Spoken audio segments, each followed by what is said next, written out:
Thank you very much indeed. I welcome the opportunity to say a few things at this conference about what I believe should have the Internet Governance Forum itself, but also the way in which I think parliamentarians have to pick up a very big challenge, which I don't think we have done adequately up to now. I think that we have not risen to the challenge. That's not the fault of the organisers of this conference or perhaps of the IGF, but we have not, as parliamentarians across the world, engaged adequately with the major issues that challenge us here today. I think my key message is that the Internet Governance Forum, the IGF, as a space in which we can exchange views, work together and seek a consensus on some very difficult issues, is an enormous opportunity for those of us who believe in democracy and those of us who believe in cooperation, if we have the strength of mind and the determination to take it. I think there are three major challenges to parliamentarians at the present time. The first is for parliamentarians to be engaged in international leadership. And I'll return to each of these three over the next few minutes. So for parliamentarians to show international leadership, to be engaged, yes, with others, with governments, with industry, with civil society, but to show leadership. The second thing is for parliamentarians to show leadership at a national level and ensure that there are partnerships, multi-stakeholder arrangements, call them what you will. We've decided to call ours the UK IGF, the United Kingdom Internet Governance Forum, but to make sure that there is that leadership and engagement of parliamentarians with those other partners at a national level, because how can we have a voice for individual nations at a multi-stakeholder event internationally if we haven't been working things through and coming forward with coherent views from the national level? And the third one is indeed the engagement of civil society, citizens, the wider public. It's not an easy issue to address, but it's one that I believe has to be if the process of the IGF is to provide assurance and confidence for people in the Internet in the years to come. And I would set the issues of security, whether that be security of service or the prevention of crime related to the Internet and other disorderly nuisance, semi-criminal activities, as being right at the heart of what is needed in order to provide confidence for our citizens. So can I just set those challenges in their historical context and then come back to them? The background to the Internet Governance Forum, of course, is one that is well known to everybody here, I'm sure, that it was the second World Summit on the Information Society that brought people together to find some sort of rapprochement on the challenge of how we could deal with this incredible phenomenon, the Internet. I think at that time, a few years ago, we still sort of thought of it as something added to the nature of society and to the nature of international communications. I think things have moved on since then, and we have to regard the Internet essentially as the passages through which blood flows, the veins and arteries of all sorts of communications internationally, nationally, and amongst families and amongst businesses as much as amongst academics for whom it was originally designed. And if that is the case, then we have to pay very close attention to the way that blood is flowing. If the blood is not flowing properly, the brain, the feet, the arms, all elements start to feel the impact. And therefore the health of the veins and arteries, the health of the Internet, is actually a much bigger issue than we ever dreamed of a few years ago. And how we deal with that is a bigger challenge to the international community than perhaps any of us realize. And therefore governance of the Internet becomes an even more crucial issue.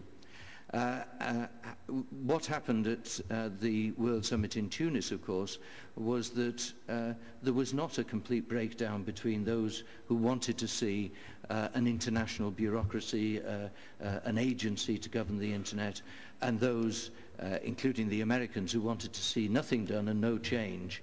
And instead we had the development of these ideas of enhanced cooperation, of dynamic coalitions, and the IGF, I think, originally seen more or less as an afterthought to have this annual space where people could talk and where you could see what was happening and have a program of discussion and debate. But I think that afterthought is actually the key to a different sort of governance for the internet compared to anything that we have done in international governance previously.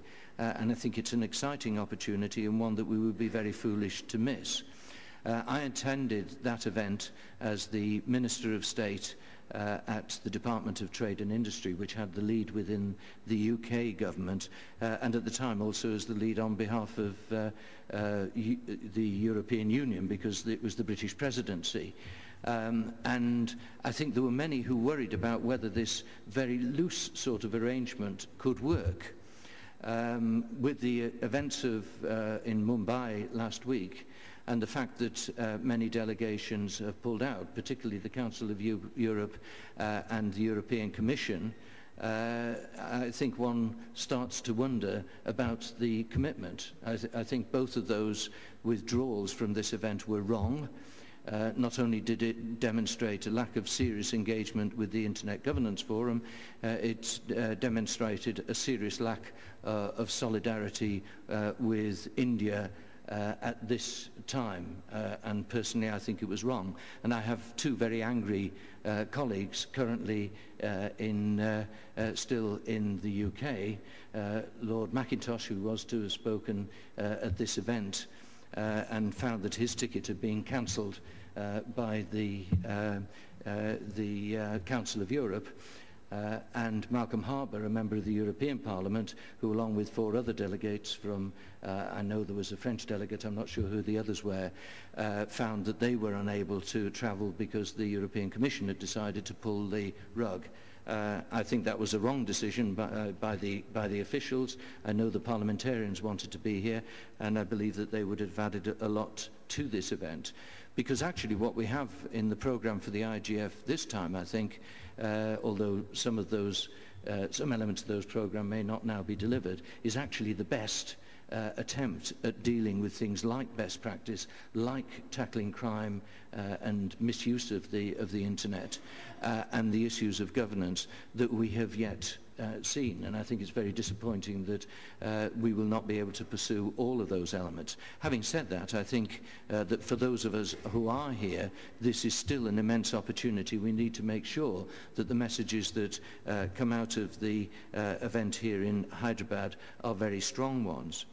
I would make the point, I think, that the IGF process is an opportunity for those who believe in democratic engagement.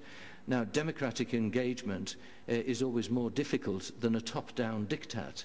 It's more difficult to work on partnerships than it is to have somebody take a decision and say this is the way it will be. The only thing is that it's a far more effective way of doing things. I say this, by the way, as a cooperative MP. We're the 4th largest party in the UK Parliament.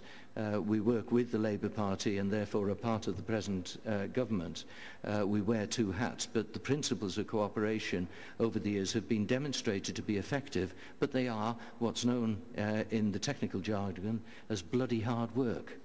That is why the IGF process is not a simple one, not an easy one. It requires a lot of commitment and it requires a lot of engagement.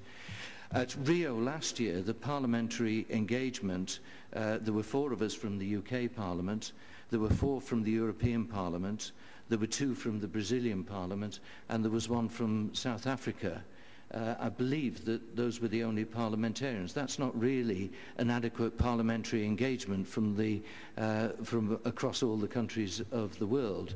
And I think it's very important that we see greater parliamentary engagement and leadership in the future, not just in an event like this one, and I welcome the fact that we have the opportunity of talking about parliamentary engagement in this session, but actually in the mainstream, in the main hall, in the main sessions, in the seminars, in the discussions, in every part of the IGF, and that will be the big challenge next year in Egypt, to actually deliver that, because if we don't deliver it, I believe we will start to run out of time on the IGF process.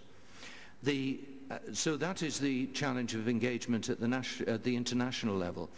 I believe in order to achieve that engagement at the international level, and to have a building towards a shared vision on where we go on the governance of the internet for the future, we need to see the engagement at the national level. Now, each of us have to work out how that can best be done. Our internal arrangements within countries are different, our structures are different, there are federal, there are unitary, there are all sorts of different ways of doing things. But if I can just reflect on the way that we have responded in the UK, that may be of some help. On behalf of the UK delegation at Rio last year, I said that we would make a number of promises. And that we would report back at Hyderabad this year on what progress we would make, because we felt that there was a need. The international forum, if you like, is too big to handle, that we needed to do things at a national level in order to make progress. I know that a number of other countries have taken a similar approach. There have been developments in France, Australia, a number of other countries have taken this approach in relation to two things. One is general discussion about the governance of the internet, and the other one is in relation to criminal activity and how we tackle and prevent crime dominating the internet. The promise we made last year was that we would take a number of strands of activity. Firstly, we would establish the UK IGF as a means of engaging what we have described as the four primary partners for internet governance. Those partners are clearly government has to be involved. Secondly, industry has to be right at the heart of it. I believe very strongly that issues of governance have to be linked to those who, in the right sense of this word, are exploiting the internet, who are pushing the boundaries, who are creating new opportunities.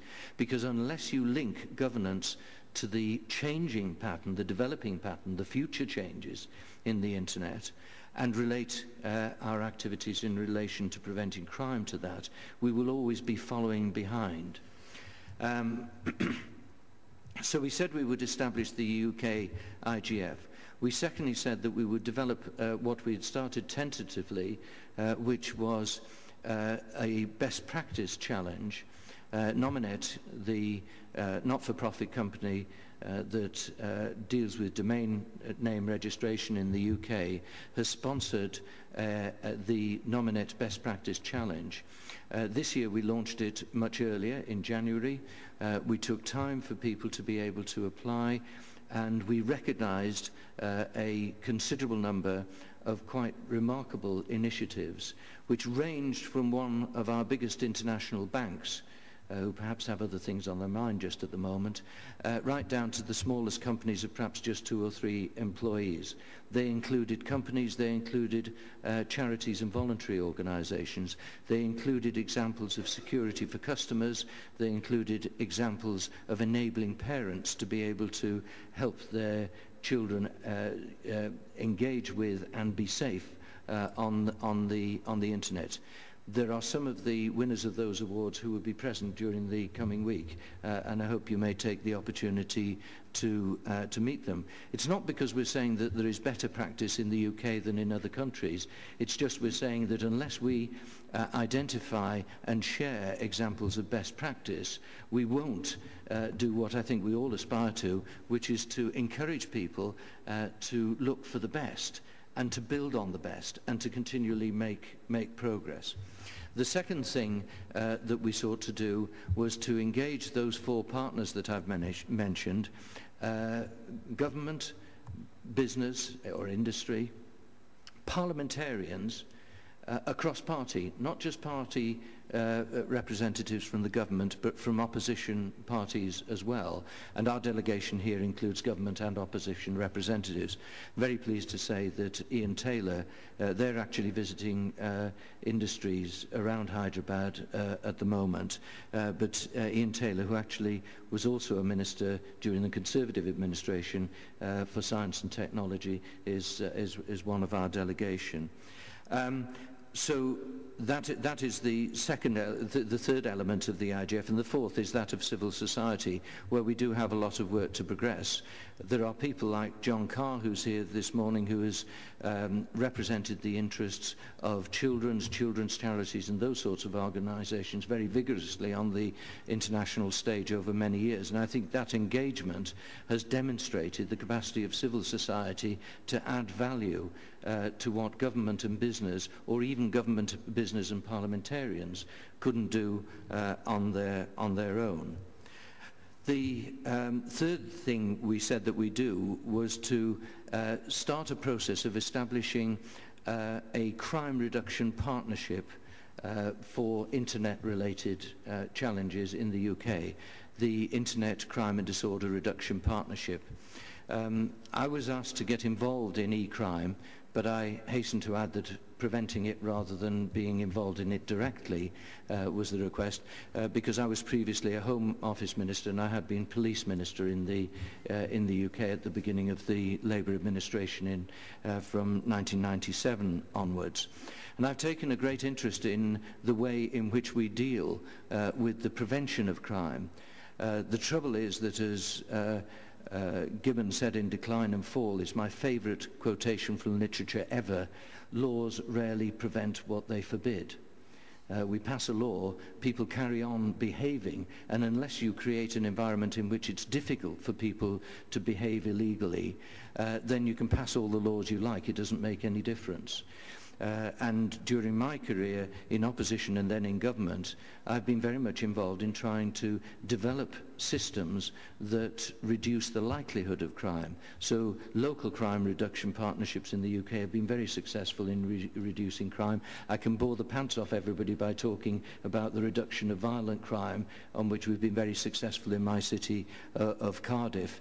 But the main point is that if that is true in relation to the ordinary, everyday criminal activity that we see on our streets and in our towns and cities, it is even more true in the international context of internet governance, because if laws in an individual country lag 2 or 3 years behind even the most urgent requirement for action, and they do, it is even greater on an international stage where you have to have international agreement.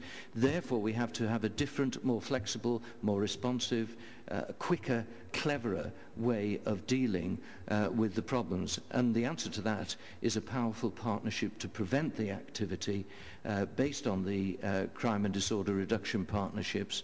And we are well on the way to developing those activities in the UK.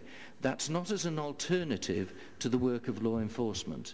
It's not as an alternative to requiring people to obey the law. So that, for instance, there are 3 developments that have happened in the past year.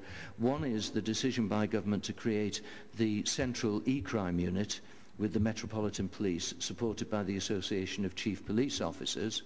The second one is the Fraud Reporting Centre and the Fraud Strategic Authority, That's not specifically about the internet, but something like 60% of the issues that they have to deal with and the incidents that they will be seeking to deal with are actually internet related or make use of the internet. So the connection is very, very obvious. And both of those organisations and the ministers that are responsible for them have confirmed that the partnership approach that we're taking through the UK IGF to creating a crime reduction partnership is thoroughly endorsed by them. I have a very, very simple mind. I like children's fairy stories. So I would put it this way, that the three elements, the Central E-Crime Unit and police activity, the Fraud Reporting Centre and Action to Prevent Fraud, and the wider E-Crime Reduction Partnership, looking right down to the lowest level of nuisance activity, are the three legs of the stool. And in the nursery rhyme, if you like, the milkmaid can sit on the stool comfortably if it has three legs, remove one of the legs, and the milkmaid is on the floor and the milk goes everywhere. I'm sorry to bring this down to this sort of level, but I have to do that to understand what I'm talking about myself.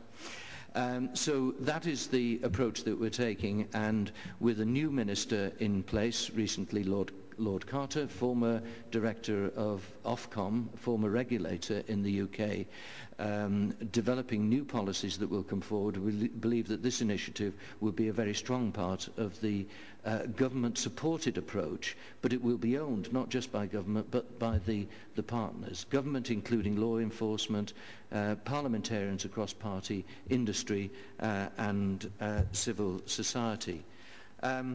Looking back at the agreement that set up the IGF, the Tunis Agenda outcomes, if you like, I think the engagement of parliamentarians is not specifically referred to there. It refers to governments, the private sector and civil society. My contention is that civil society can only be adequately represented if parliaments across, parliamentarians across parties within individual national parliamentary arrangements, along with the representatives of non-governmental organisations, are a part of a powerful development of the IGF into the future, and I believe that we need to build that into the renewal of the mandate of the IGF, which of course will become a very live issue in the next year or so. And the final point I would make about the development at a national level is that unless we have developments at a national level, we will not be able to speak with authority at an international level. Unless those four partners are active at a national level, there will not be a united voice at the international level. Unless we have that engagement and make the IGF a successful process, then we will not have its continuation, and we will have missed one of the greatest opportunity to create a new cooperative and more effective way of dealing swiftly and in a joined-up way with the issues and challenges which the internet brings forward to us. We have to do that as parliamentarians through engaging at a national level, but we also, I think, need to work through other institutions. I think the IPU, we've had a discussion recently because we hadn't approached it in this way. I'll say this, those of us who are interested in ICT and internet issues had simply worked through all party groups in the Parliament. We believe that we need to work much more directly through the organisation of the International Parliamentary Union, and in the case of the UK and others who are members of the Commonwealth, through the Commonwealth Parliamentary Association, where there is already a degree of cooperation between countries that was set in motion during the course of the last year, and gives a real opportunity for cooperation between the parliamentary mechanisms and the mechanisms of governments through the Commonwealth itself, which may also turn out to be a manageable exemplar. I would finally say that criminal activity, which was referred to as something that we have to combat, can only be combated properly if two things happen. One, if there is adequate international cooperation between law enforcement bodies, between regulators, and in the design of international regulation of telecommunications and all the means of communication that are converging so rapidly in our modern world. That's why I would have liked the European Commission to be here, because I think we need to talk to them because of their importance for certainly European parliamentarians, but also within the wider context. And I think that's a message they have to understand. And secondly, if we have that partnership approach to saying we have to not only have law enforcement, we also need to create a safe environment and have a partnership in which we design out the potential for criminal activity in the way that we manage, develop applications and look at the engagement and the protection of citizens, as well as the needs and the protection of businesses large and small across the world. I think this is probably the most exciting international opportunity for parliamentarians to engage, if we seize the opportunity for parliamentarians to engage properly with the IGF process and take our responsibilities for providing leadership nationally and internationally. The final thing I would say is that we have been, if you like, slow to recognise that we can do something about these issues. There's been a tendency to say the internet is so fast, it's changing so quickly, it's so international, it's so omnipresent, its reach is so great, that there is nothing that we can do. I've been very struck that within the UK, without anybody asking them to do so, there have been alliances that have built up at a regional level. One is in my own country of Wales. I'm proud to say I'm not English, I'm Welsh. Where we have the Wales E-Crime Forum, which has brought together the Welsh Assembly Government, local government and business, particularly with other partners, to try to look at what can be done to make people safe within Wales in exploiting to the full the advantages of the internet. The second one is in Yorkshire, where a partnership has been developed, a very effective partnership, and that's the e-business crime reduction centre. And the more that we use and share experience and recognise that bottom up is the way to make sure that we do the right things nationally, internationally, the stronger we will be. And it is parliamentarians, I believe, who understand that need for representation from ordinary citizens better than any others. Government and business working together is a good idea. Government and business working with parliamentarians and civil society, I believe, is the essential idea for proper governance of the internet into the future. Thank you very much.